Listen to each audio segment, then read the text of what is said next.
Hello girls.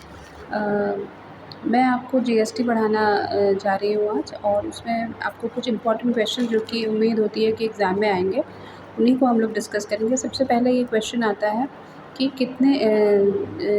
कितने तरीके के टैक्सेस हैं जीएसटी में, जो इनमें अब हट गए हैं और सारे के सारे जीएसटी के अंदर आ गए, जिसको कि बोला जाता है name the taxes which have been subsumed in GST. तो आप ध्यान रखेंगे। एंटरटेनमेंट टैक्स जो है वो जीएसटी में इंक्लूड हो गया है। Tax on lottery, betting and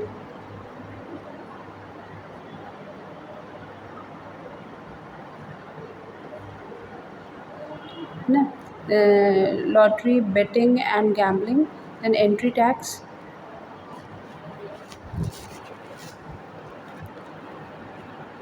and purchase tax, then VAT and sales, then luxury tax and taxes on advertisements।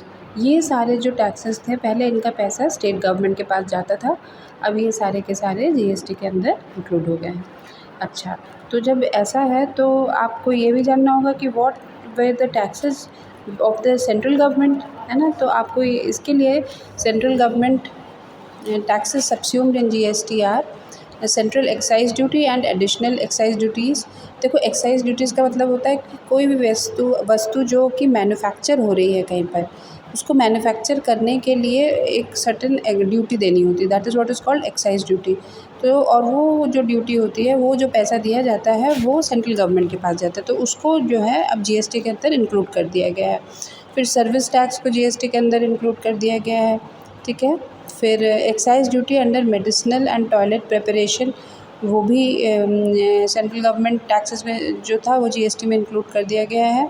And क्या कहते हैं, central sales tax, CVD and special CVD, then central sales tax and central surcharges and cesses is so far as they relate to supply of goods and services। जितने भी हैं surcharges और cess, वो सब के सब आपके जीएसटी के अंदर इंक्लूड कर दिए गए हैं।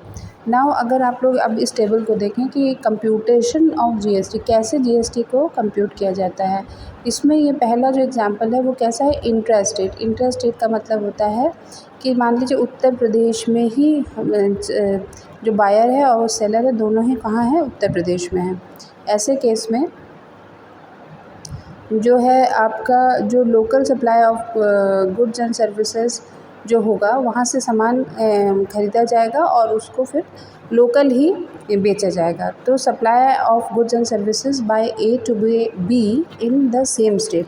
तो देखिए यहाँ पर क्या है, देखिए पहले कॉलम में क्या दिखाया जा रहा है, value charge for supply of goods and services. मान लीजिए ए बी को बेच रहा है, तो उसकी एक्चुअल जो कॉस्टिंग जो कि वो प्राइस चार्ज करेगा अपने कॉस्ट के अनुसार, दैट इज़ ₹10,000, ठीक है।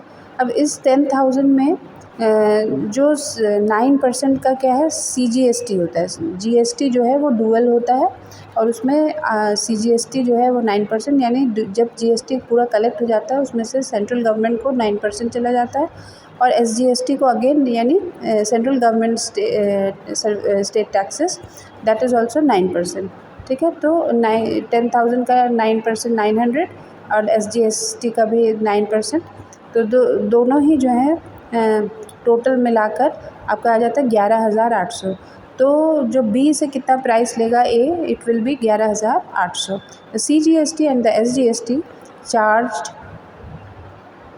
On B for supply of goods and services will be remitted by A. और ये जो एक्स्ट्रा लेगा 900 1,800 रुपये जो एक्स्ट्रा लेगा, वो ए जो है वो इकट्ठा करके वो पैसा कहाँ दे आएगा, appropriate account of central and state government respectively. Central government को देना होगा तो वहाँ दे आएगा, और स्टेट गवर्नमेंट को, दोनों को अलग अलग देगा।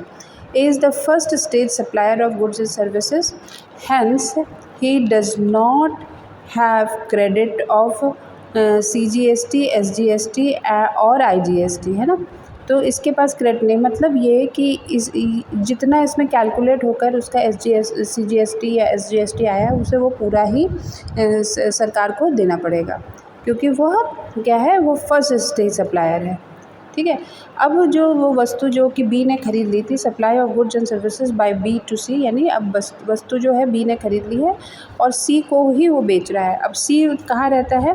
सी उसी स्टेट में रहता है, यानी जैसे हम लोग फॉर एग्ज़ाम्पल यहाँ पर हम लोग उत्तर प्रदेश की बात कर रहे हैं, वो उसी स्टेट में रहता है और सी ने उस वस्तु को ख़रीद कर उसमें कुछ मॉडिफ़ाई कर लिया है और मॉडिफ़ाई करने के बाद मान लीजिए कि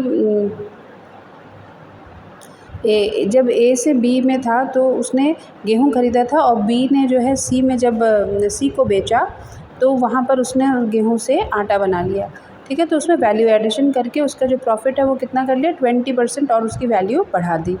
तो अब क्या होगा, उसकी कैसे प्राइसिंग सेट होगी आप लोग देखिए। एक्चुअल उसकी प्राइस होगी जो उसने पे किया है 10,000 और उस पर 20% का उसका प्रॉफिट है, तो 10,000 into 20% is equal to 12,000 rupees, वो एक्चुअल उसकी प्राइस है। अब इसकी प्राइस में उसे CGST और SGST लेना है, तो 9% CGST और 9% SGST, ये 12,000 पे कैलकुलेट होगा, ठीक है। और टोटल पैसा जो है वो सी से वो कितना लेगा, 14,160 रुपीज़ जो है वो सी से वो पैसा लेगा, ठीक है। अब देखिए इसके बाद क्या होने वाला है। देखिए एक चीज़ आप याद रखेंगे कि यहाँ पर जो उसका प्रॉफिट है वो 10,000 पे कैलकुलेट हो रहा है, ये नहीं कि 11,800 पे उसका प्रॉफिट कैलकुलेट हो रहा है, वो 10,000 पे कैलकुलेट हो रहा है। ये आपको बहुत अच्छे से ध्यान रखना होगा, यानी जिस प्राइस में जो एक्चुअल प्राइस थी, ठीक है, पूरा जो टैक्स प्राइस थी उस पर कैलकुलेट नहीं हो रहा है। Now we move on to कैसे सरकार के पास जो टैक्स का पैसा पहुंचेगा वो किस तरीके से पहुंचेगा वो आप देखिए। Computation of CGST SGST as payable by B to the government. तो CGST जो है बी को कितना देने, बी जो है वो कितना देगा CGST, it will be 1080। I hope you are able to see, 1080 जो है वो बी CGST देगा। अब इसमें से जो है उसने क्योंकि पहले 900 रुपये दे रखे हैं ए को, तो वो 1080 में से 900 हट जाएंगे और सिर्फ 180 रुपीज़ वो क्या करेगा, सेंट्रल गवर्नमेंट को देगा। इसी तरीके से वो SGST में भी उसने पहले से 900 रुपये दे रखे हैं इस वस्तु को बनाने के प्रोसेस में, तो वो उसको हटाकर 180 रुपीज़, यानी the CGST and the SGST have been assumed to be 9% of each of the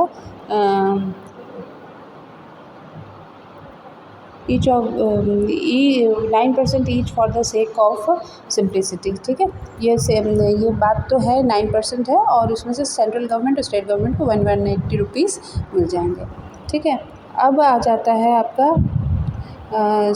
अगर हम सेंट्रल गवर्नमेंट और स्टेट गवर्नमेंट के रेवेन्यूज़ देखें तो आप देखेंगे सप्लाई, पहले कॉलम में क्या है, supply of goods and services by A to B के केस में उसको 900 रुपीज़ मिल रहा है सेंट्रल गवर्नमेंट को, और बी टू सी के केस में 180, यानी टोटल 1080 रुपीज़ उसको